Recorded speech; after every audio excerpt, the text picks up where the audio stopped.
So you can start up the car.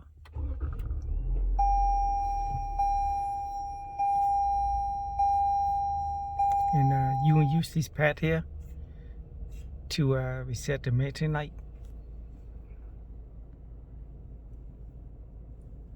So we're gonna look at this screen here now.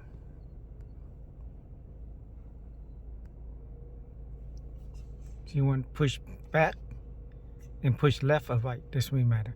As long as you get to this screen here, and you want to go to here, setting, and you go down into vehicle setting, and you have to hold it down. Once you do that, just go down,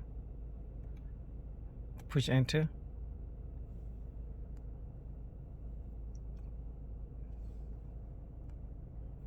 Then you can go back up and push enter again, and that's it. And now you're just gonna go back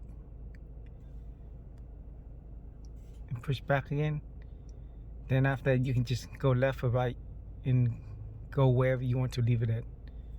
I'm gonna leave it there.